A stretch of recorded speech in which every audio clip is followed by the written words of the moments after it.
बोलो श्री कृष्ण कन्हैया लाल की, सतगुरु महाराज की, श्री प्राणीनाथ प्यारे की, महारानी बाईजुराज की, तीनों पुरी धाम की, समस्त सुंदर साथ की। आनंद कंदम प्रभुदेव चंद्रम ब्रजेश रूपेण पुरापि जातं प्रवेश्य प्राप्तं प्रिय प्राणनाथं परेश पूर्णं सततं नमामि। ब्रह्म प्रिया जागरणाय जातः सर्वस्वपाता भवसिन्धुत्राता विज्ञानदाता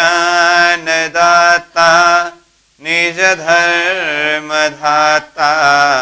दिनैकबन्धो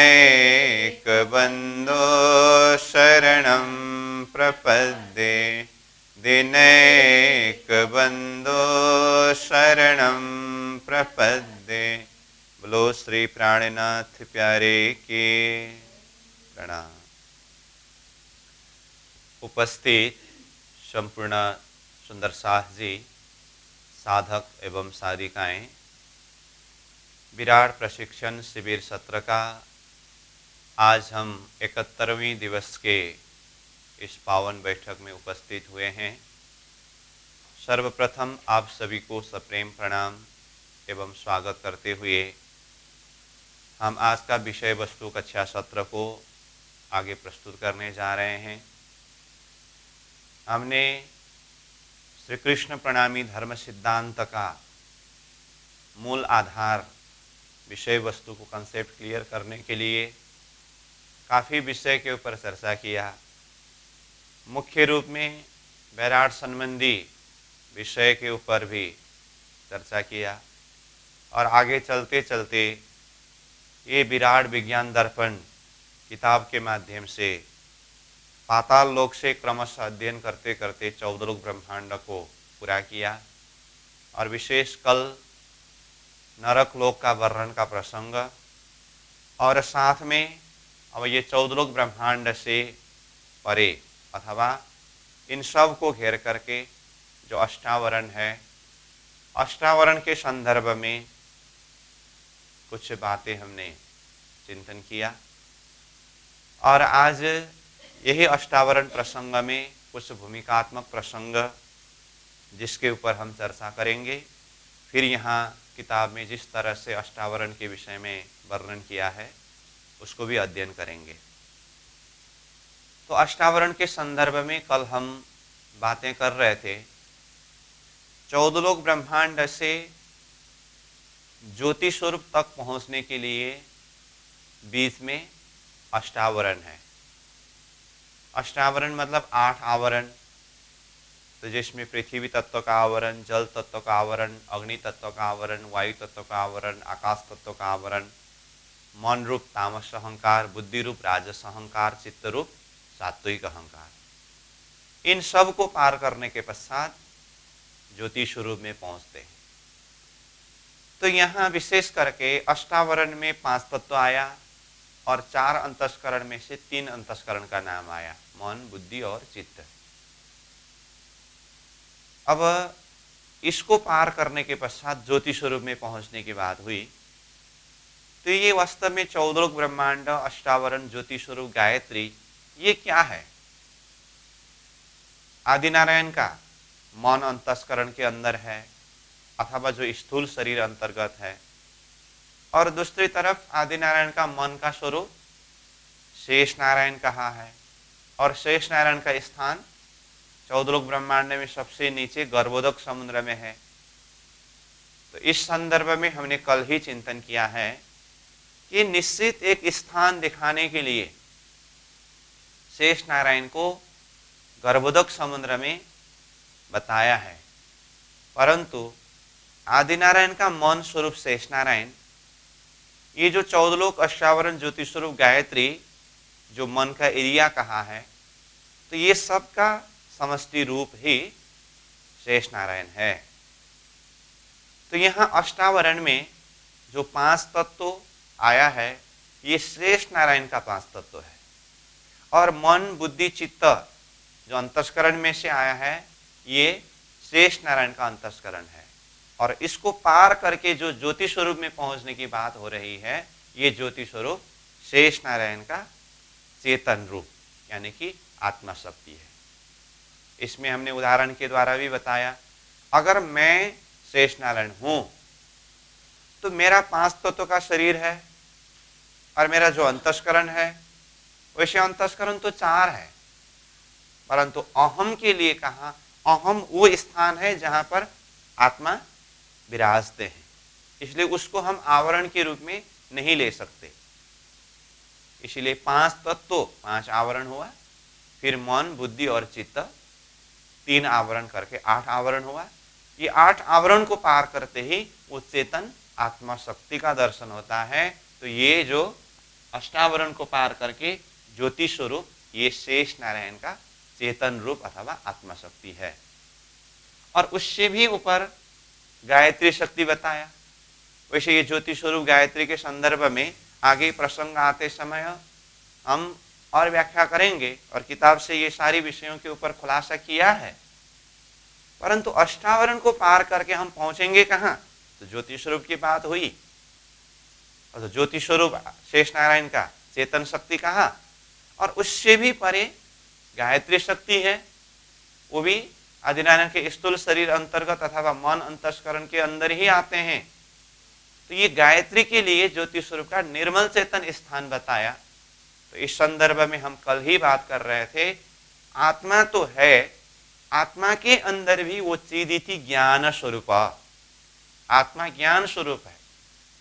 तो ऐसे ही शेष नारायण का चेतन रूप ज्योति स्वरूप है, वो चेतन आत्मा शक्ति के अंदर भी जो ज्ञान स्वरूप है, इसलिए वो गायत्री को क्या कहा? ज्ञान शक्ति गायत्री। और ज्ञान का स्थान एक बुद्धि भी है। बुद्धि में तो जो हम ज्ञान अध्ययन करते हैं, चिंतन करते हैं, उसका एक स्टोर होता है, परंतु ये जो ज्ञान शक्ति गायत्री जो है, ये अंतर चेतना का ज्ञान है, समझ है। तो इस तरह से अष्टावरण, ज्योति स्वरूप और गायत्री के जो संबंध, ये शेष नारायण का रूप क्या क्या है, इस विषय में हम चर्चा कर रहे थे। तो उसी को मैं थोड़ा सा रिकैप करा रहा हूं। अब यहाँ विराट प्रसंग में वैसे सीधा सीधा जाते समय तो 14 लोक ब्रह्मांड से ऊपर अष्टावरण की बात आई है, परंतु ये अष्टावरण वैसे हम थोड़ा सूक्ष्म रूप से चिंतन करें, ये 14 लोक ब्रह्मांड के ऊपर ये अष्टावरण यहाँ नक्शा में दिखाया है ना, ये तो एक सूत्र रूप में है। इससे परे भी, इससे ऊपर भी अष्टावरण है, इससे पहले भी अष्टावरण है, लेकिन ये सारी बात यहाँ खुलासा करके नहीं दिखाया है। तो अष्टावरण कहाँ कहाँ किस तरह से है, इस चीज को समझने के लिए मैं कुछ सूत्र रूप पहले ही बता देता हूं। जैसे ये अष्टावरण को पार करके ज्योति स्वरूप में पहुंचना है, परंतु वो अष्टावरण को पार करना इतना आसान नहीं है। जैसे हम कल भी चर्चा कर रहे थे, मुझे अपनी आत्मा शक्ति का, आत्मा स्वरूप का दर्शन करना है, अथवा मुझे सामने वाला के आत्मा शक्ति का दर्शन करना है। उसके लिए पहला नंबर आड़ा क्या बनता है? शरीर। तो शरीर आड़ा बनना ही, शरीर का जो 5 तत्व है, ये 5 तत्व 5 आवरण हुआ। फिर उसका मन है, बुद्धि है, चित्त है, इन सब को पार करके वो विशुद्ध चेतन आत्मा शक्ति को जानना, आत्मा शक्ति को पहचान करना, ये बहुत ही सूक्ष्म चिंतन का विषय है। महामती प्राज्ञ जी ने कहा, भले देखो तुम आकार को, पर देखियो अंदर का तेज। वो अंतर आत्मा के प्रकाश को दर्शन करो। ये तो प्राज्ञ जी के वो आत्मा भाव की बहुत उच्च दर्जा का चिंतन है, परंतु हर कोई इतनी आसानी से वो आत्मा शक्ति का दर्शन कर सके संभव नहीं है। उसके लिए आड़ा क्या बन रहा है? यही 8 आवरण। तो यहां ज्योति स्वरूप तक पहुंचने के लिए 8 आवरण है। तो ये अष्टावरण किसके लिए? कल तो मैंने शब्द प्रयोग किया था जीव के लिए, वो मैंने एक सार रूप में सहजता के साथ में शुरुआत में समझ सके इसलिए मैंने जीव शब्द प्रयोग किया था। परंतु वास्तव में देखें तो ये अष्टावरण सिर्फ जीव के लिए ही नहीं है। जीव के लिए तो है ही, परंतु जीव के लिए ये अष्टावरण से भी पहले और एक अष्टावरण है। अगर जीव इससे भी पहले का एक अष्टावरण को पार कर सके तो दूसरा अष्टावरण यहां तक पहुंच सकते हैं, और इसको भी पार कर सके तो इसको पार करके ज्योति स्वरूप तक पहुंच सकते हैं। तो यहां जो अष्टावरण दिखाया है ये वास्तव में त्रिदेव के लिए है। ब्रह्मा विष्णु महेश जो है ना त्रिदेव, उनके लिए अष्टावरण है। इसीलिए मैंने पहले कहा ये अष्टावरण से भी पहले एक अष्टावरण है।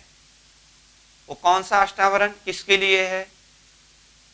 जीव के लिए त्रिदेव का जो 5 तत्व है और त्रिदेव के जो मन बुद्धि चित्त है यही अष्टावरण है। ध्यान दे करके समझना, ये इतना कठिन तो नहीं है, परंतु सूत्र रूप में समझना पड़ेगा और हमें चिंतन का एरिया बहुत विशाल बनाना पड़ेगा। मैंने कल भी कहा यहाँ पर जो नक्शा में एक एक लोकालोक करके ऊपर ऊपर नक्शा दिखाया है और यहाँ किताब में एक एक लोक का जो क्रम वर्णन किया है, सीधा सीधा पढ़ करके जाना ये तो सहज है, परंतु इसी को माध्यम बना करके हमें वो वृत्ति अंदर शक्ति को चिंतन करने का एक शैली समझना होता है। इसीलिए मैंने कहा, जैसे कि देखिए हमने पहले एक उदाहरण दिया था, ये उदाहरण को मैंने कल भी थोड़ा सा रिवीजन किया था, उसी चीज को मैं अभी फिर से दोहरा रहा हूं ताकि अष्टावरण कहां कहां किस तरह से किन किन के लिए है। तो वही उदाहरण है, जागृत की मां, सपना में मां, उसके पेट में बच्चा, बच्चा के पेट में कीड़ा और वो कीड़ा के पेट में छोटी छोटी कीड़ा। अब देखिए इसका सिद्धांत हमने कहां जोड़ा है? जागृत का मां इजकल टू अक्षर ब्रह्म, जागृत की अवस्था में है, और सपना की मां इजकल टू अक्षर ब्रह्म का सपना का शरीर आदिनारायण। मां के पेट में बच्चा इजकल टू आदिनारायण के मन से शेष नारायण। बच्चा का पेट में कीड़ा इजकल टू शेष नारायण का मन से त्रिदेव, और कीड़ा के पेट में भी छोटे छोटे कीड़ा इजकल टू त्रिदेव के मन से जीव। इसीलिए हम सीधा सिद्धांत से ही इसको चिंतन करेंगे।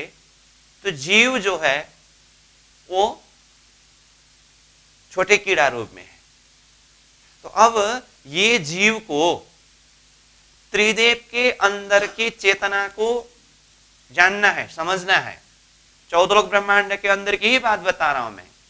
ये 14 लोक ब्रह्मांड के अंदर जो जीव है, ये जीव को त्रिदेव का अंतर चेतना दर्शन करना है। तो अंतर चेतना को दर्शन करने के लिए क्या क्या पार करना पड़ेगा? त्रिदेव का ही 5 तत्व है कि नहीं? ये 5 तत्व को पार करना पड़ेगा। और त्रिदेव का भी मन है, बुद्धि है, चित्त है।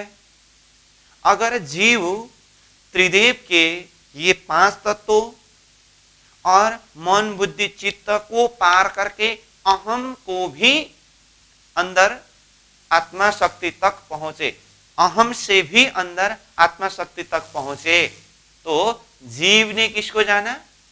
त्रिदेव के अंदर की चेतना को जाना, मतलब त्रिदेव की आत्मा शक्ति को जाना। इसका अर्थ क्या हुआ? जीव के बुद्धि के लिए अथवा जीव के समझ के लिए त्रिदेव का जो 5 तत्व है, 8 आवरण वही है। हर किसी में 8 आवरण वही होता है। वही पृथ्वी तत्व का आवरण, जल तत्व का आवरण, अग्नि तत्व का आवरण, वायु तत्व का आवरण, आकाश तत्व का आवरण, मन रूप तामस अहंकार, बुद्धि रूप राजस अहंकार, चित्त रूप सात्विक अहंकार, यही है। 8 आवरण चेंज नहीं है। परंतु जीव के लिए त्रिदेव का ये 5 तत्व और 3 अंतस्करण, यही 8 आवरण हुआ। इसको पार करके आगे बढ़े तो जीव किसको जान सकते हैं? त्रिदेव के अंतर चेतना को जान सकते हैं। इसलिए जीव के लिए जो अष्टावरण है वो इससे पहले ही है। वो सतलोक के अंदर त्रिदेव के अंतर चेतना को जानने के लिए जीव को 8 आवरण को पार करके जाना होता है। कहने का अर्थ आपको क्या समझ में आ रहा है? ये अष्टावरण आने से पहले ही एक अष्टावरण है, जिस विषय में यह नक्शा में नहीं बताया है और किताब में भी इस तरह से वर्णन नहीं आता है। ये सूत्र रूप में समझना होगा। उसके पश्चात अब त्रिदेव शेष नारायण को जाने। जैसे उदाहरण में क्या कहा, वो छोटे कीड़ा बड़े कीड़ा के पेट के अंदर है। छोटा कीड़ा ने तो बड़ा कीड़ा के 5 तत्व और 3 अंतस्करण को पार करके उनके आत्मा तत्व को जाना, 8 आवरण पार हुआ। अब बड़ा कीड़ा भी तो कहां है? बच्चा के पेट के अंदर है ना। तो अब ये बड़ा कीड़ा को वो बच्चा के अंतर चेतना दर्शन करना है, तो ये बड़ा कीड़ा के लिए भी बच्चा का 5 तत्व और बच्चा का मन बुद्धि चित्त, ये 8 आवरण को पार करना होगा। तब जाकर के वो बच्चा का चेतन शक्ति को जान सकते हैं। ये बड़ा कीड़ा के लिए 8 आवरण को पार करके बच्चा के चेतन शक्ति को जानना है। तो ये बड़ा कीड़ा के लिए बच्चा का चेतन ही ज्योति स्वरूप हुआ। ठीक, अब बच्चा में आइए। बड़ा कीड़ा ने तो बच्चा के 5 तत्व और 3 अंतस्करण को पार करके चेतन शक्ति को दर्शन किया, 8 आवरण को पार किया। तो अब ये बच्चा को भी वो कहां बैठे हुए हैं? मां के पेट के अंदर बैठा। अब मां मतलब सपना की मां के अंतर आत्मा शक्ति को दर्शन करना है, वहां तक पहुंचना है। अब ये बच्चा के लिए 8 आवरण क्या है? सपना की जो मां है उनके शरीर में 5 तत्व है और अंदर मन है, बुद्धि है, चित्त है। इसको पार करके मां की वो अंतर चेतना को दर्शन करे तो बच्चा ने 8 आवरण को पार करके वो चेतन शक्ति का दर्शन किया। मतलब उनके भाषा में वो ज्योति स्वरूप का दर्शन किया। ठीक, अब ये मां स्वयं भी सपना के अंदर है। वो सपना से जागृत में जाना संभव नहीं है। फिर भी वो शक्ति जागृत में जाकर के भी अगर चिंतन करे, देखे, तो जागृत के मां में भी 5 तत्व है और उनका मन बुद्धि चित्त है। उसको पार करके अंतर आत्मा शक्ति को अगर देखा, जाना, तो वो 8 आवरण को पार करके अंतर शक्ति को जानना है। तो उदाहरण के माध्यम से भी बताया। इसी तरह से जीव त्रिदेव की अंतर चेतना को जाने, उसके लिए 8 आवरण को पार करना होगा। फिर त्रिदेव शेष नारायण के अंतर चेतना को जाने, तो उसके लिए त्रिदेव को भी 5 तत्वों और मन बुद्धि चित्त को पार करना होगा। तो ये 5 तत्व मन बुद्धि चित्त किसके हैं? शेष नारायण के। त्रिदेव के लिए शेष नारायण का ये 5 तत्व और मन बुद्धि चित्त ही आवरण हुआ, जो यहां पर अष्टावरण के रूप में वर्णन किया है। इसलिए मैंने क्या कहा, ये अष्टावरण आने से पहले ही एक अष्टावरण है जो जीव के लिए त्रिदेव का अष्टावरण, और ये अष्टावरण जो है ये त्रिदेव ये 8 आवरण को पार करके ज्योति स्वरूप तक पहुंचे। तो ये यहां दिखाया, और यहां से ऊपर तो अष्टावरण तो नहीं दिखाया है, वर्णन नहीं है। लेकिन मैं इसी में बता देता हूं, ये तो त्रिदेव ने 8 आवरण को पार करके ज्योति स्वरूप यानी कि शेष नारायण के चेतन तक पहुंचे। अब ये शेष नारायण को भी आदि नारायण के विषय में ज्ञान होना पड़ेगा, जानना पड़ेगा। तो आदि नारायण को जानने का मतलब आदि नारायण के अंतर चेतना को, अंतर आत्मा को, तो शेष नारायण को अब आदि नारायण के आत्मा शक्ति को दर्शन करना है, तो ये शेष नारायण के लिए आदि नारायण का 5 तत्व, आदि नारायण का भी तो 5 तत्व है ना, तो ये 5 तत्व 5 आवरण हुआ कि नहीं हुआ। और आदि नारायण की मन है, आदि नारायण की बुद्धि है, आदि नारायण की चित्त है, 5 + ये 3 8। शेष नारायण अगर ये 8 आवरण को पार करे तो आदि नारायण के अंतर चेतना दर्शन कर सकते हैं शेष नारायण। इसीलिए यहां से ऊपर भी वो अष्टावरण चिंतन करना होता है। समझ में आई बात। तो ये सृष्टि के अंदर ही देखे तो कितने अष्टावरण दिखाई दिया। जीव के लिए त्रिदेव का 5 तत्व प्लस 3 अंतस्करण 1 आवरण, जो यहां पर नहीं है। अब त्रिदेव के लिए शेष नारायण का 5 तत्व प्लस 3 अंतस्करण, ये दूसरा आवरण जो यहां पर दिखाया है। और शेष नारायण के लिए आदि नारायण का 5 तत्व प्लस 3 अंतस्करण, तीसरा आवरण जो यहां पर नहीं है। तो बीज का एक यहां सूत्र रूप में दिखाया है, लेकिन इससे पहले भी एक अष्टावरण है, इसके बाद में भी एक अष्टावरण है। इस तरह से समझना होगा। और ये सारा सूत्र रूप में है। कोई भी चेतन शक्ति को दर्शन करने के लिए ये आवरण को पार करना होता है। अब यहां तक तो हमने जीव त्रिदेव को जाने, त्रिदेव शेष नारायण को जाने, शेष नारायण आदि नारायण को जाने, तो उसके लिए आवरणों को पार करने के विषय की बात हुई। अब आदि नारायण स्वयं महाशून्य समष्टि नित्य आवरण के अंदर है। अब ये महाशून्य समष्टि जो अज्ञान रूपी निद्रा का पर्दा से परे आदि नारायण कुछ नहीं जान सकता है। ठीक।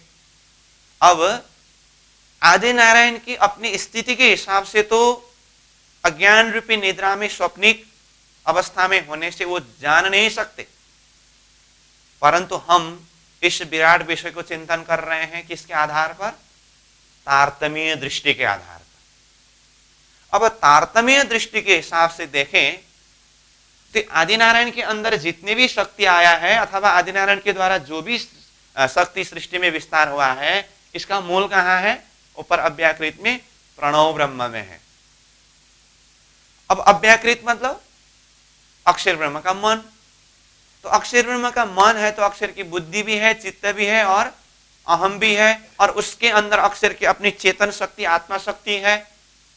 तो फिर अक्षर ब्रह्म को जानने के लिए भी उनके 5 तत्व और उनके मन बुद्धि चित्त ये सब को पार करें, तब जाकर के अक्षर की वास्तविक शक्ति को जान सकते हैं।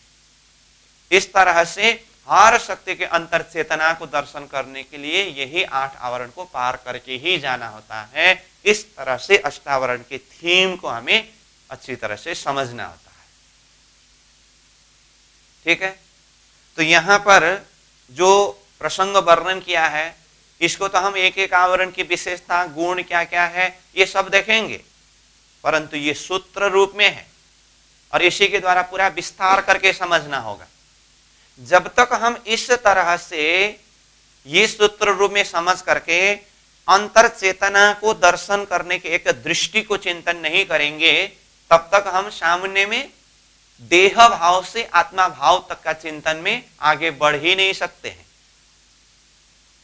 प्राणनाथ जी ने भले देखो तुम आकार को पर देखो अंदर का तेज करके कहा, जैसे मैंने पहले भी ये चौपाई कहा ना। तो अंतर आत्मा का दर्शन करने के लिए हर जगह में ये 8 आवरण है। इसको पार करने के पश्चात ही वो अंतर आत्मा का दर्शन कर सकते हैं। समझ में आई बात। किसी भी चेतन तत्व ने जो एक देह को धारण किया है, वो देह में 5 तत्व है ही, उसका अंतस्करण है ही, पहले दिखाई देता है वही रूप। वो रूप को देखना ही 8 आवरण है और उसको पार करके अंतर चेतना का दर्शन करना। अब इसमें मुझे प्रसंग में याद आ रहा है, इसलिए मैं एक बात बता देता हूं। अष्टावरण को पार करके वो चेतन शक्ति को दर्शन करना अथवा चेतन शक्ति तक पहुंचने के लिए वो आवरण किस तरह से होता है, उसके लिए मैं बता देता हूं। जैसे महामती प्राणनाथ जी ने वाणी में ये प्रसंगों को जोड़ दिया है प्रकाश ग्रंथ में। प्रसंग है, ब्रह्मा जी के ब्रह्म सभा में सनकादिकों ने ब्रह्मा जी को प्रश्न पूछा कि ये मन और जीव सजातीय है या विजातीय है करके।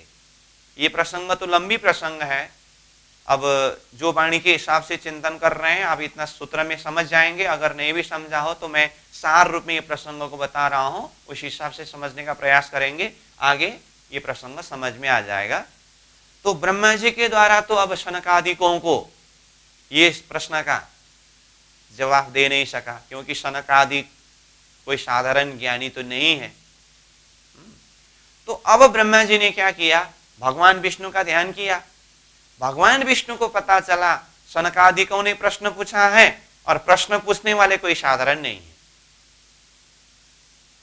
तो अब भगवान जी ने क्या किया, हम स्वरूप धारण करके आए और आकर के इन सनकादिकों के मन को खींच दिया। अब सनकादिकों के पास अपने अंतर चेतन अंतरात्मा की दृष्टि रही। ये अंतरात्मा की दृष्टि से देखने पर सामान्य में सनकादिकों ने क्या देखा, भगवान का रूप देखा और साष्टांग दंडवत प्रणाम किया।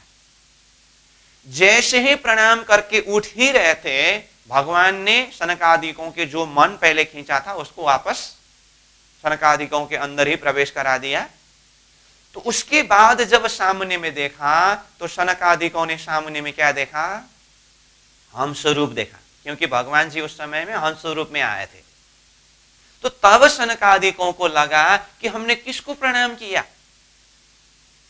अब यहां पर देखिए, यहां एक बार देखा भगवान को, फिर प्रणाम करके उठने के बाद फिर से देखा तो किसको देखा, हंस रूप को। अब ये हंस रूप के अंदर भगवान की शक्ति को देखना, ये तो अंतर चेतना के द्वारा, अंतर आत्मा दृष्टि के द्वारा ही संभव हुआ ना। जब मन की दृष्टि से देखने पर, बाह्य दृष्टि से देखने पर तो क्या दिखाई दिया, हंस दिखाई दिया।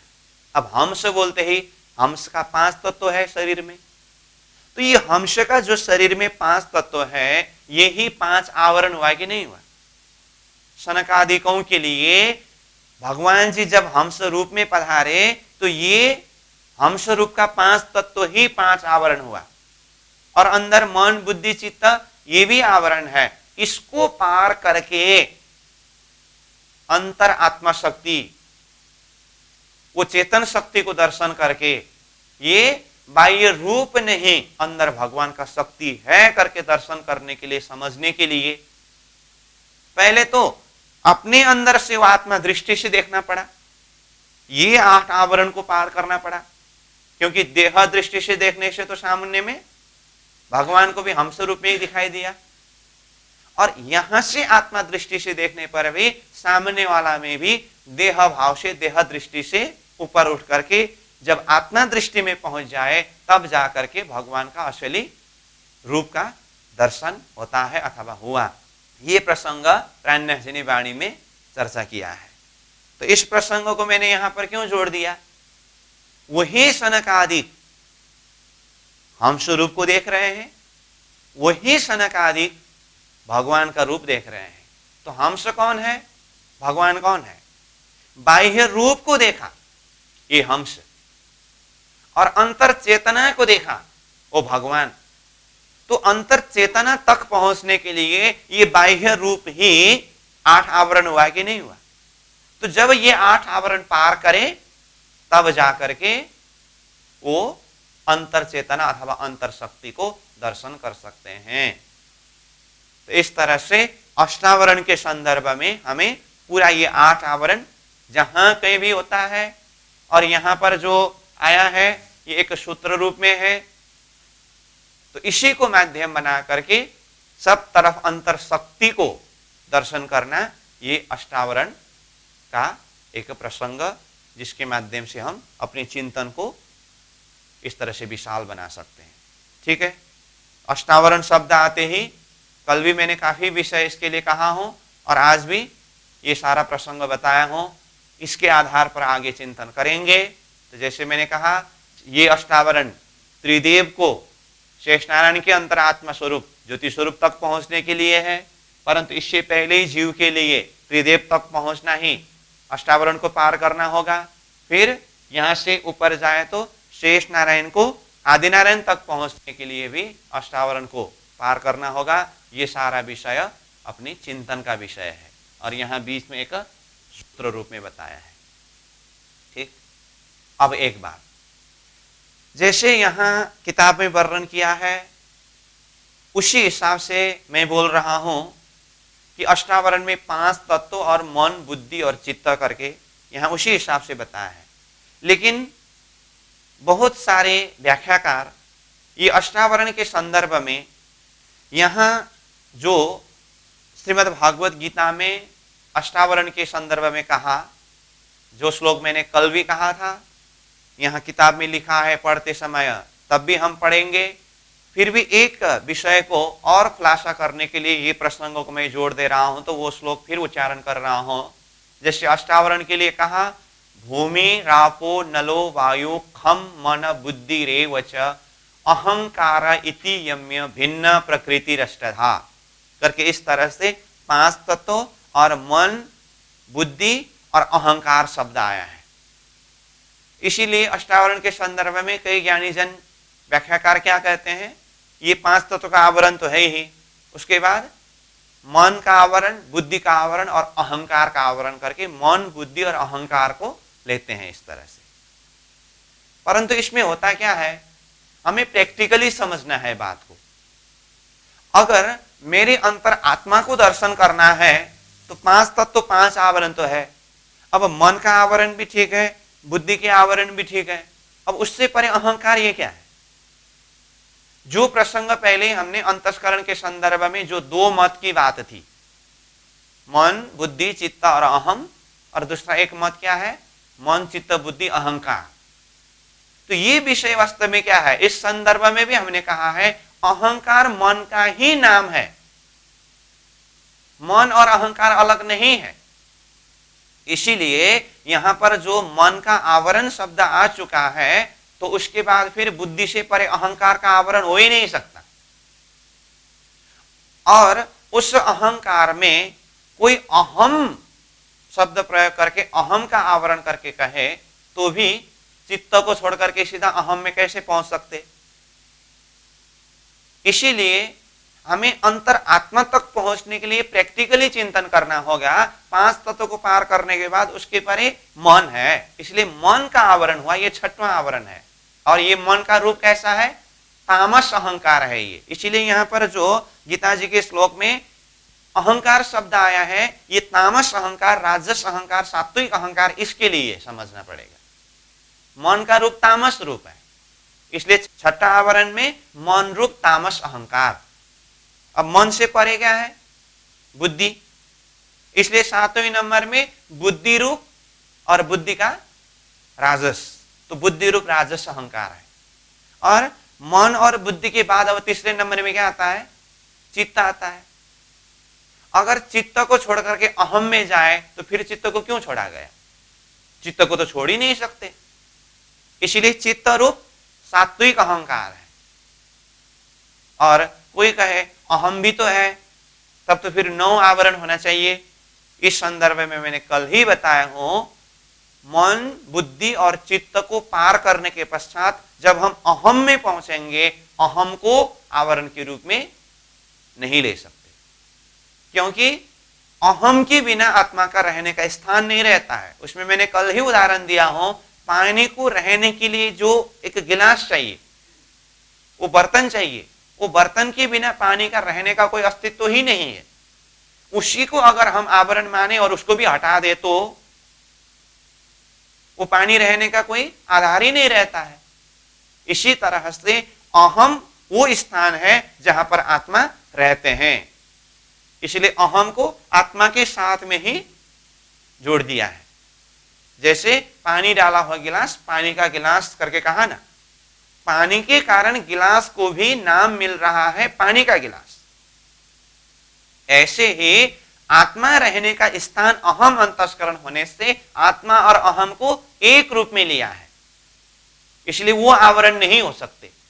इसलिए 5 तत्व और मन, बुद्धि, चित्त, ये 8 जो है इसको अष्टावरण कहा। तो इसको जैसे ही पार करेंगे तो अंतर चेतना तक पहुंचेंगे। इसीलिए ये 8 आवरण को पार करके ज्योति स्वरूप में पहुंचना, मैंने बार बार बोल रहा हूं, फिर भी बोल रहा हूं, तो ये ज्योति स्वरूप शेष नारायण का चेतन यानी कि आत्मा शक्ति है। और उससे पहले का गायत्री के लिए क्या कहा? चेतन के अंदर की जो चेदिति ज्ञान स्वरूप वो ज्ञान शक्ति है। तो इस तरह से ये सारा प्रसंग समझना होगा। मैंने अष्टावरण के प्रसंग में एक थीम के विषय में बात किया।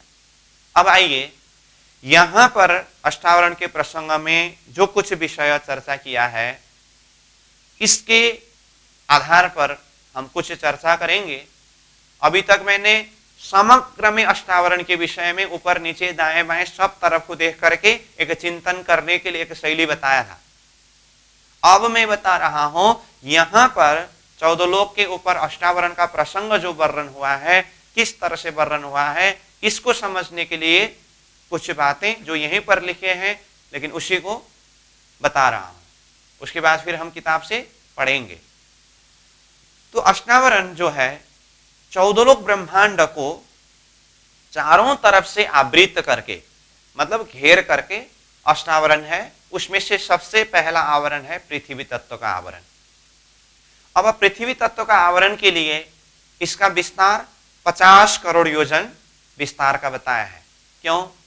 क्योंकि 14 लोक ब्रह्मांड का विस्तार 50 करोड़ योजन का है ना। तो ये 50 करोड़ योजन विस्तार 14 लोक ब्रह्मांड मृत्युलोक सहित को बाहर से जो आवृत किया हुआ प्रथम आवरण पृथ्वी तत्व का आवरण, जिसके लिए 50 करोड़ योजन विस्तार करके कहा। ठीक।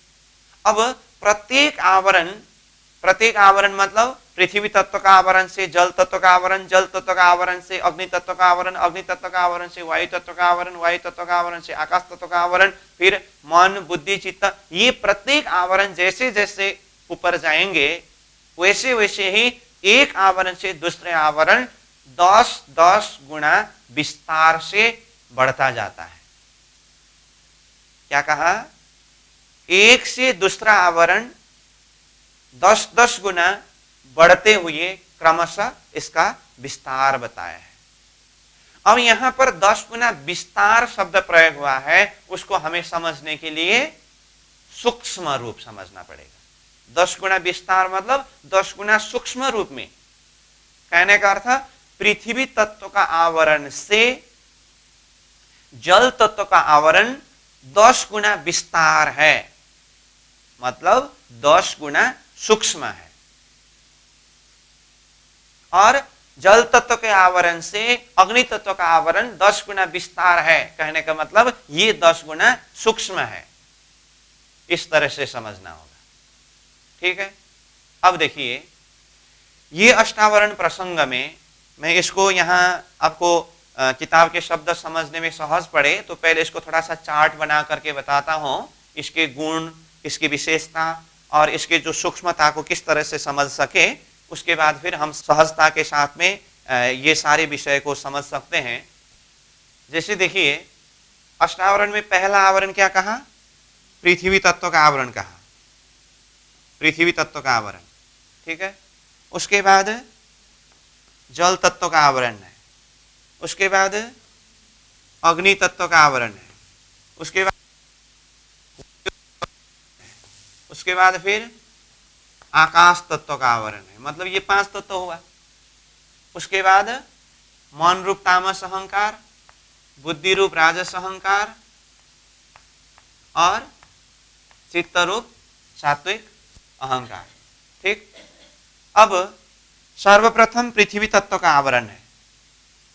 अब ये पृथ्वी तत्व का आवरण के लिए जैसे नक्शा के हिसाब से देखेंगे तो मानो ये 14 लोक ब्रह्मांड हुआ ना, तो ये 14 लोक ब्रह्मांड को घेर करके ये जो है ये पृथ्वी तत्व का आवरण, इसको भी घेर करके दूसरा आवरण क्या है?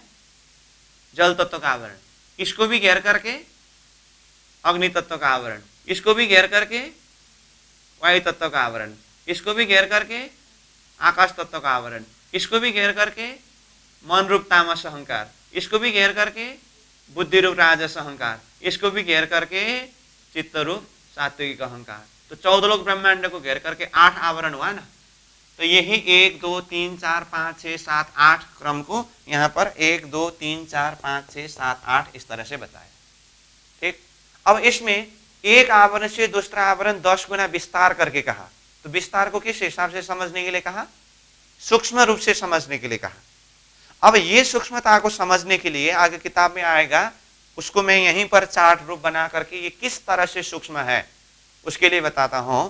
जैसे ये पृथ्वी तत्व का आवरण है, अथवा पृथ्वी तत्व जो है इसका 5 गुण है। 5 गुण क्या क्या है? 5 गुण शब्द, स्पर्श, रूप, रस, गंध। ये सारी बात किताब में आएगा। हाँ, तो अभी ये सारा कॉन्सेप्ट क्लियर होने के बाद वहां से तो हम सीधा सीधा पढ़ेंगे, समझ में आ जाएगा। इसके लिए क्या कहा? पृथ्वी तत्व का शब्द, स्पर्श, रूप, रस और गंध। पृथ्वी तत्व का ये 5 गुण बताया है। इसका अर्थ क्या है? शब्द को जानने के लिए हमारे पास इंद्रिय क्या है? श्रवण, स्पर्श, स्किन, त्वचा। रूप को जानने के लिए नेत्र, रस को जानने के लिए रसना, गंध को जानने के लिए नासिका। कहने का अर्थ पृथ्वी तत्व का 5 गुण है, इसलिए 5 गुण को हम जान सकते हैं 5 इंद्रियों के माध्यम से। इसका अर्थ पृथ्वी तत्व को जानने के लिए हमारे साथ में कितने इंद्रिय है? 5 इंद्रिय है। 5 इंद्रिय के माध्यम से हम पृथ्वी तत्व को जान सकते हैं। ठीक है यहां तक? चलो, इसके विषय में और भी बातें हैं, वो बाद में फिर से बताएंगे, लेकिन अभी हम ये गुण और सूक्ष्मता के विषय की बात कर रहे हैं, इसलिए वो वाला प्रसंग ही मैं क्लियर करने जा रहा हूं। अब जल तत्व के लिए पृथ्वी तत्व से 10 गुना विस्तार करके कहा, और वो विस्तार को मैंने क्या शब्द प्रयोग किया हूं? सूक्ष्म। तो ये जल तत्व में 4 ही गुण है। वो 4 गुण क्या क्या है? शब्द, स्पर्श, रूप, रस। ये 4 ही गुण है। क्या क्या कहा?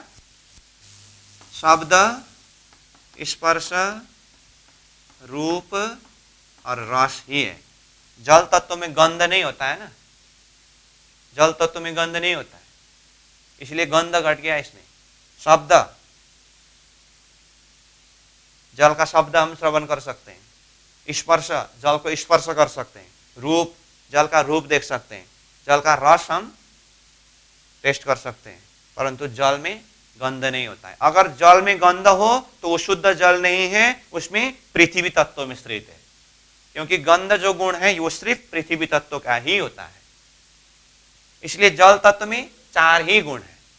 तो 4 ही गुण है, तो अब ये जल तत्व को जानने के लिए हमारे पास में इंद्रियां कितने हैं? 4 गुण को जानने के लिए 4 ही इंद्रियां हैं। मतलब जल को शब्द यानी कि श्रवण से जान सकते हैं, स्पर्श त्वचा से जान सकते हैं, रूप नेत्र से जान सकते हैं, रस रसना से जान सकते हैं। अब हमारे पास इंद्रिय तो नासिका भी है, परंतु जल में गंध गुण न होने से नासिका के द्वारा हम जल को नहीं जान सकते। तो जो पृथ्वी तत्व को जानने के लिए हमारे पास 5 इंद्रिय था, 5 इंद्रिय से जान सकते थे, तो सहज हुआ ना।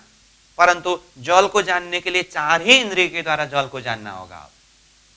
तो उतनी ही मात्रा में पृथ्वी से जल सूक्ष्म हुआ कि नहीं हुआ? अब इस तरह से समझ लीजिए, वही काम उतने ही समय में 5 जने व्यक्ति करते हैं, और वही काम उतने ही समय में 4 जने को ही करके पूरा करना पड़े तो मेहनत ज्यादा लगेगा कि नहीं लगेगा? समझ में आई बात? इस तरह से समझ लीजिए, वही कार्य उतने ही समय में 5 जने मिलकर के करे तो कितना मेहनत करना पड़ेगा, वही काम उतने ही समय में 4 जने ही होकर के करना पड़े, उतनी ही मात्रा में लोड ज्यादा पड़ा कि नहीं पड़ा, इस अर्थ में ज्यादा मेहनत है, वो सूक्ष्मता इस अर्थ में समझना पड़ेगा। ये हुआ पृथ्वी तत्व से जल तत्व।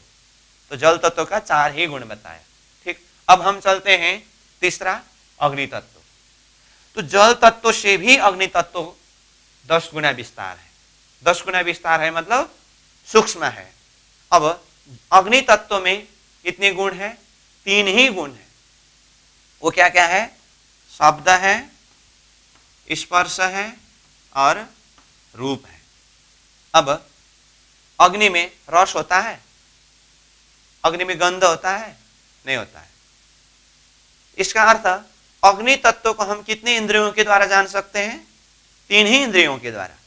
अग्नि में शब्द है, श्रवण के द्वारा जान सकते हैं। अग्नि में स्पर्श है, त्वचा के द्वारा जान सकते हैं। अग्नि में रूप है, नेत्र के द्वारा जान सकते हैं। अब अग्नि को रसना जीवा से जान सकते हैं, अग्नि को गंध नासिका से जान सकते हैं। कहीं पर भी अग्नि जल रहा हो और वहां से कोई गंदगी आ रहा हो, वो अग्नि का गंध नहीं है, उसमें जानना पड़ेगा पृथ्वी तत्व मिश्रित है। अग्नि का गुण गंध नहीं है और अग्नि में रस भी नहीं होता है। इसलिए अग्नि को जानने के लिए हमारे साथ में 3 ही इंद्रिय है। तो इतनी ही मात्रा में सूक्ष्म हुआ कि नहीं हुआ।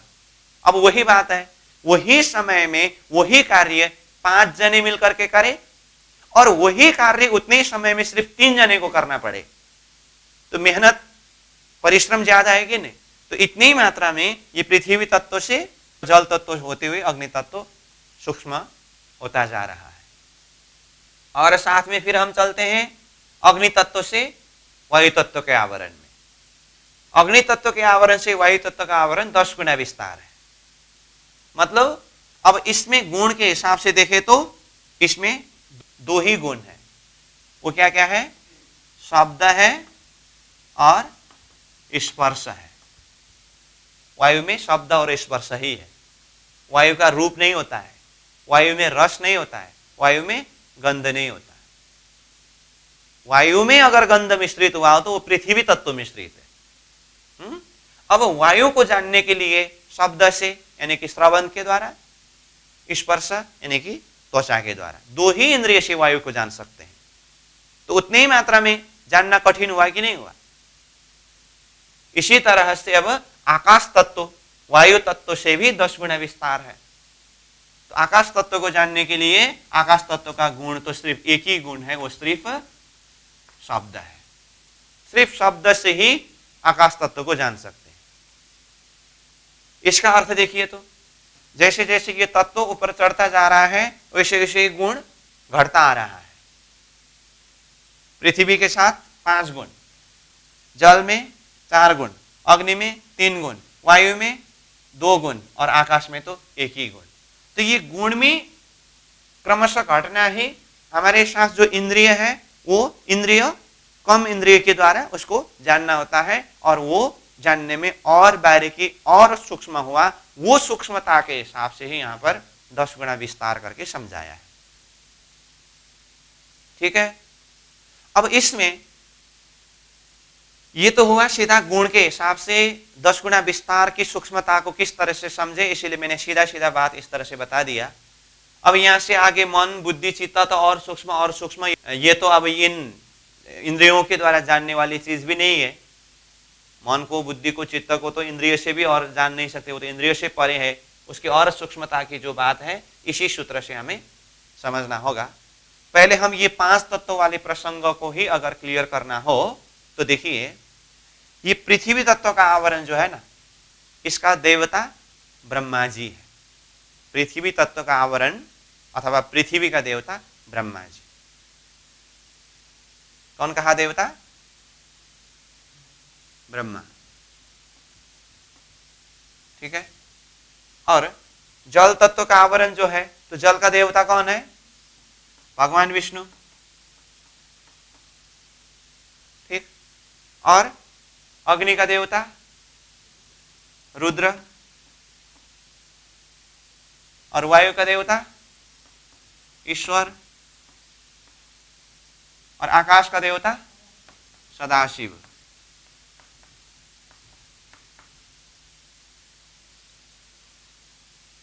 ठीक है, तो ये देवता है।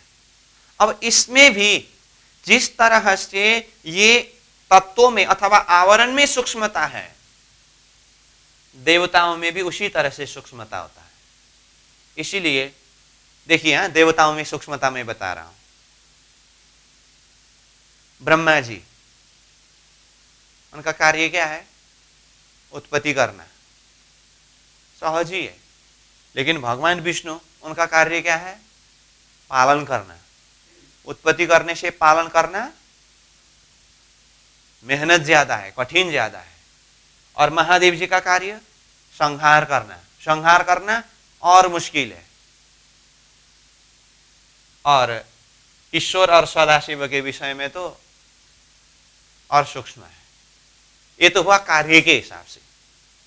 अब इन देवताओं के द्वारा जो ज्ञान जाहिर हुआ है, ज्ञान के दृष्टिकोण से देखने पर भी एक आपस में सूक्ष्मता हम देख सकते हैं। उसको भी मैं थोड़ा सा सूत्र बता देता हूं। जैसे ब्रह्मा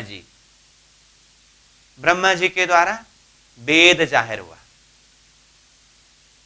चतुर्मुखी ब्रह्मा जी ने अपनी चारों मुख से 4 वेद का गायन किया करके आता ही नहीं आता है। ब्रह्मा जी के द्वारा वेद, और भगवान विष्णु जी के द्वारा पुराण, और महादेव जी के द्वारा, रुद्र मतलब महादेव जी के द्वारा तंत्र। अब ये वेद, पुराण और तंत्र, त्रिदेव के द्वारा ये 3 ज्ञान जाहिर हुआ। ठीक।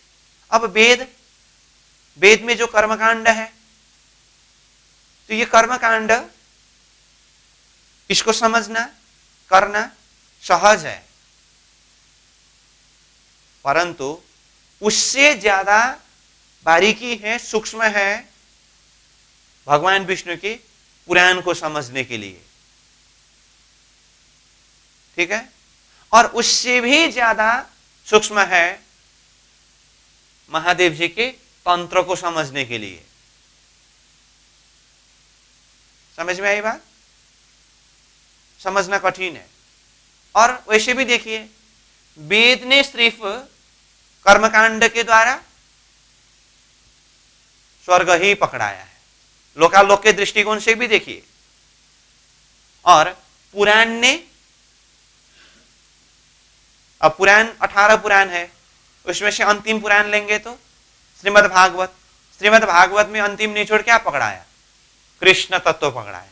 तो देखिए, तो वेद ने स्वर्ग पकड़ाया, पुराण में अंतिम पुराण श्रीमद् भागवत ने कृष्ण तत्व को पकड़ाया। तो और सूक्ष्म तो आगे नहीं हुआ। और उसके ऊपर जाइए महादेव जी के तंत्र।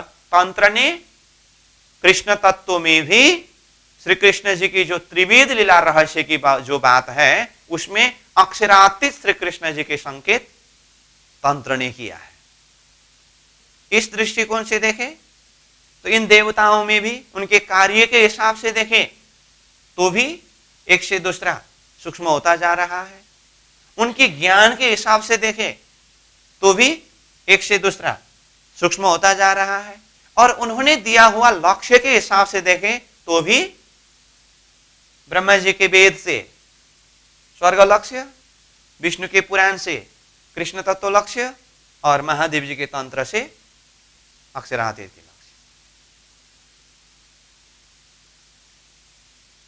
ठीक है। और यहीं पर आपको मैं वो प्रसंग भी जोड़ देना चाहता हूं।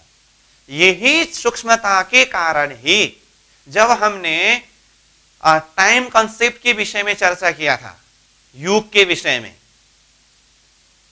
तो ब्रह्मा जी के एक दिन पूरा होने के लिए यहां मृत्युलोक में 1000 चतुर्युग व्यतीत होना पड़ेगा करके इस प्रसंग में तब भी मैंने एक प्रमाण बताया था। और ये प्रसंग में मैं उसको यहां जोड़ दे रहा हूं। यहां मृत्युलोक में जीव के समय के हिसाब से पहले ब्रह्मा जी के समय के साथ में तुलना किया है। और ब्रह्मा जी के समय से भगवान विष्णु का समय और सूक्ष्म है, और भगवान विष्णु के समय से महादेव जी का समय और सूक्ष्म है। चतुर्युग सहस्राणि दिनम पितामहम भवेत। मतलब पितामह ब्रह्मा जी का एक दिन होने के लिए चतुर्युग 1000 बार व्यतीत होना पड़ता है, यानी कि चतुर्युग सहस्राणि, चतुर्युग 1000 बार व्यतीत समय दिनम पितामहम भवेत, ब्रह्मा जी का एक दिन का समय होता है। अब आगे क्या कहा, पितामह सहस्राणि विष्णुश्च घटिका स्मृता। पितामह ब्रह्मा जी के 1000 दिन बीतते समय भगवान विष्णु का घटिका स्मृता, एक घड़ी समय व्यतीत होता है करके कहा। देखिए तो ब्रह्मा जी के 1000 दिन में भगवान विष्णु का एक घड़ी समय व्यतीत हो रहा है। तो समय से भी ब्रह्मा जी से भगवान विष्णु कितने सूक्ष्म रूप में गया। और आगे क्या कहा, विष्णुर द्वादश लक्ष्याणाम कलार्धम रुद्र मुच्यते। भगवान विष्णु के 12 मतलब 12 लाख वर्ष, लक्ष्य मतलब लाख है ना, वर्ष व्यतीत होते समय कलार्धम रुद्र मुच्यते। रुद्र यानी कि महादेव जी के एक कला समय व्यतीत होता है। तो देखिए कहां 12 लाख वर्ष भगवान विष्णु के, और इतने समय में रुद्र यानी कि महादेव जी के एक कला समय व्यतीत होता है। तो ये समय के हिसाब से ही शक्ति में सूक्ष्मता देखे तो कितनी सूक्ष्मता में जा रहा है। कहने के लिए तो हम त्रिदेव ब्रह्मा विष्णु महेश सतलोक में एक ही प्लेटफॉर्म में देखते हैं, लेकिन इनके अंदर के हर प्रकार से चिंतन करके देखें तो इस तरह से सूक्ष्मता में जाता है। और इनकी अवस्था भी देखें तो देखिए ना, महादेव जी को समझना इतना सहज थोड़ी ना है। खाते हैं तो भांग और रहते तो हिमालय में और पहनते क्या हो, फकड़ बाबा है, एक संन्यास्त वृत्ति है। इसीलिए इनको समझना बहुत मुश्किल है। ये तो हुआ ब्रह्मा विष्णु और रुद्र यानी कि महादेव तक में, और इनसे भी सूक्ष्म है ईश्वर को समझना। इसीलिए यहां पर त्रिदेव के विषय में जितना खुल करके चर्चा हुआ करते हैं, ईश्वर के विषय में चर्चा इतना ज्यादा होता है। और ईश्वर शब्द आया है, लेकिन उनको जानने के लिए जिस तरह से हम ब्रह्मा जी को सीधा जान सकते हैं, विष्णु जी को सीधा जान सकते हैं, महादेव जी को सीधा जान सकते हैं, ऐसे ही ईश्वर जो है उनको जानने के लिए सीधा सीधा जान सकते हैं। तो ईश्वरीय शक्ति करके एक ब्राह्मिक चेतना के लिए कहा, उनको समझना और सूक्ष्म है। और सदाशिव के लिए तो और भी सूक्ष्म है। तो जिस तरह से ये 5 तत्वों में क्रमशः गुण घटने से इनको समझने में जो सूक्ष्मता है, जिसके लिए यहां पर 10-10 गुना विस्तार शब्द प्रयोग किया है, उसको हम यहां पर सूक्ष्म करके बता रहे हैं। इसी तरह से इनकी जो देवता है, देवता में भी पृथ्वी तत्व का देवता ब्रह्मा जी से, जल तत्व का देवता विष्णु सूक्ष्म है। सूक्ष्म मतलब और विस्तार है अथवा अंदर शक्ति में सूक्ष्म है। और जल तत्व का देवता विष्णु से, अग्नि तत्व का देवता रुद्र और विशाल अथवा और सूक्ष्म है। अग्नि तत्व का देवता रुद्र से, वायु तत्व का देवता ईश्वर और विशाल अथवा और सूक्ष्म है। और वायु तत्व का देवता ईश्वर से भी आकाश तत्व का देवता सदाशिव और विशाल अथवा और सूक्ष्म है। इस तरह से ये सूक्ष्म सूक्ष्म सूक्ष्म करते करते करते ये तो अष्टावरण की बात हो रही है। यहां से चलते चलते अब नारायण के महाकारण तक पहुंचते समय और वहीं के सूक्ष्मता और विशालता को समझते समझते इसी सूत्र से हमें अक्षरातीत परम धाम और अक्षरातीत स्वरूप तक पहुंचते समय कितना सूक्ष्म और कितनी विशालता है, इसको हमें चिंतन करना होता है। तो यहां पर मैंने ये अष्टावरण को प्रसंग माध्यम बना करके ये विशालता और सूक्ष्मता कहने का मुख्य आशय है। यहीं से ही ये विशालता और सूक्ष्मता को चिंतन करके जब शेष नारायण के अंदर आया हुआ ये अष्टावरण के प्रसंग में ही इतना सूक्ष्मता और विशालता में जा रहा है, तो आदि नारायण के अंदर की सूक्ष्मता और विशालता जब बाद में हम आदि नारायण के महाकारण प्रसंगों का अध्ययन करेंगे वहां पर आएगा। शेष नारायण रूपी फिरस्ता तो आदि नारायण रूपी बड़ा फिरस्ता के नाक से प्रवेश करके मुंह से निकलता है, आदि नारायण फिरस्ता को पता ही नहीं चलता है करके वर्णन किया है। तो शेष नारायण अपने आप में इतना विशाल, परंतु आदि नारायण इससे भी कितना विशाल है और कितनी सूक्ष्मता है। चलते चलते प्रणव ब्रह्म की विशालता, फिर अक्षर ब्रह्म की विशालता करते हमारा मूल लक्ष्य अक्षरातीत परमात्मा स्वरूप, परमात्मा शक्ति की विशालता को समझना होता है। उसके लिए ये सारा सूत्र रूप है। इसीलिए शुरू से ही हम विराट में भूमिका से ही चर्चा करते आ रहे हैं, विराट के माध्यम से हृदय विशाल होना पड़ेगा, हृदय विशाल होना पड़ेगा करके। ठीक है, ये तो हुआ आवरणों के साथ में ये शक्ति की सूक्ष्मता और देवताओं की सूक्ष्मता के विषय की बात हुई। अब इनके साथ में जिस तरह से एक एक आवरण का गुण बताया है और साथ में इनका जो देवता है उस तरह से बताया है, इसी तरह से एक एक आवरण का जो रंग है इस विषय में भी बताया है। जैसे ये पृथ्वी तत्व का रंग जो है ये पीला रंग है, पृथ्वी का रंग पीला है, और जल तत्व का रंग सफेद श्वेत रंग है, और अग्नि तत्व का रंग लाल रंग है, वायु तत्व का रंग हरा है, और आकाश तत्व का रंग श्याम रंग है। क्या कहा, ये भी थोड़ा बता देता हूं, यहां पर अब इधर नहीं दिखाई दे रहा है, यहां लिख देता हूं। पृथ्वी तत्व का रंग पीला, ठीक, जल तत्व का रंग श्वेत, और अग्नि तत्व का रंग लाल, वायु तत्व का रंग हरा, और आकाश तत्व का रंग श्याम। अब मन का रंग अनंत रंग बताया है। मन बुद्धि चित्त का वो अनंत, वो अंदर है। हम पहले ये 5 तत्व वाला समझने का प्रयास कर रहे हैं। अब पृथ्वी तत्व का रंग पीला करके कहा, तो इसको हम कैसे समझें? इसके लिए मैं एक उदाहरण देकर के समझाता हूं। जैसे कोई भी बीज हम जमीन के अंदर डाल दें, उसका जब अंकुरन निकलता है ना, अंकुर जब प्रस्फुटित होता है ना, उसका रंग कैसा होता है? पीला होता है। तो हर बीज का अंकुर पीला क्यों हुआ? इसका अर्थ पृथ्वी तत्व का रंग उसमें चढ़ गया, इसलिए वो पीला हुआ। तो इसका अर्थ पृथ्वी तत्व का रंग असली में पीला है। अब जल का रंग सफेद करके कहा, वैसे हम जल के लिए क्या कहते हैं? रंगहीन गंधहीन कहते हैं, परंतु यहां इनके गुण को देखते हुए जल को सफेद रंग बताया है। अब जल का सफेद रंग हम कैसे समझें? जैसे मैंने पहले कहा पृथ्वी तत्व का रंग पीला बताने के लिए कि वही बीज जो जमीन के अंदर मिट्टी में अगर डाल दे पृथ्वी तत्व में, उसका अंकुरण पीला होता है। अब जल का रंग सफेद है, इसको समझने के लिए मैं बताता हूं, वही बीज आप पानी में डाल दीजिए। जैसे चना, ये मूंग दाल, ऐसे खाने के लिए भी उसको पानी में भिगाते हैं ना, तो भिगा करके जब वो उगता है, अंकुरण होता है, उसका कलर कैसा होता है? सफेद होता है। तो विचार करिए, तो वही चने का दाना जमीन के अंदर डाल करके उसका अंकुरण प्रस्फुटित कराते समय पीला, वही चने का दाना पानी में भिगा करके उसका अंकुरण प्रस्फुटित कराते समय कलर कैसा होता है? सफेद होता है। तो वहां उसमें सफेद रंग कहां से आया? तो ये सफेद रंग है जल का रंग। और वो जल जो तरल है उसको जब ठोस रूप देते हैं ना, आइस फ्रिज में रख करके जमाते हैं ना, तो देखने से कैसा रंग दिखाई देता है?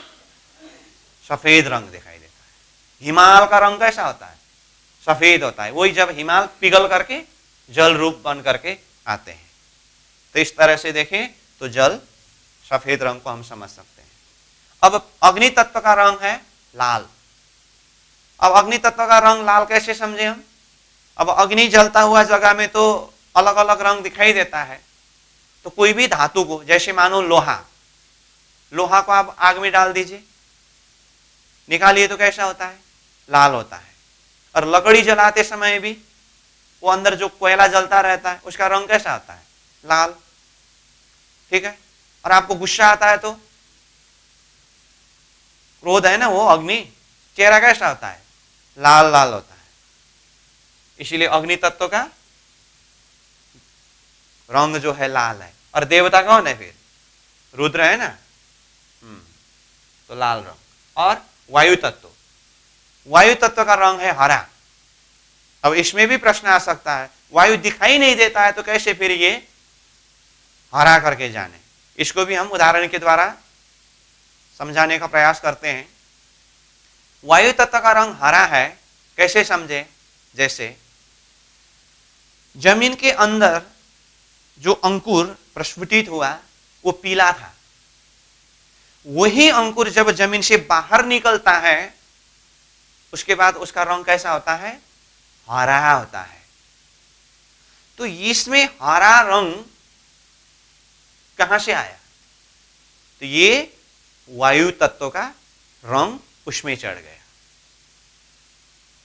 जितने भी जो वनस्पति बीज उगने से पहले जो पीला होता है, जमीन से बाहर निकलते ही वो हरा होता है ना, तो हरा रंग वायु का रंग है। और आकाश का रंग क्या है? श्याम रंग। अब आकाश खाली जगह है, आकाश का श्याम रंग कैसे समझे? जैसे आकाश मतलब खाली जगह, जैसे मान लीजिए ढोलक, ढोलक को यहां से ठोक दिया, आवाज आया, शब्द है ना, लेकिन अब ये आवाज आ रहा है, ये आवाज आने का जो खाली जगह है, क्या है इसका रंग?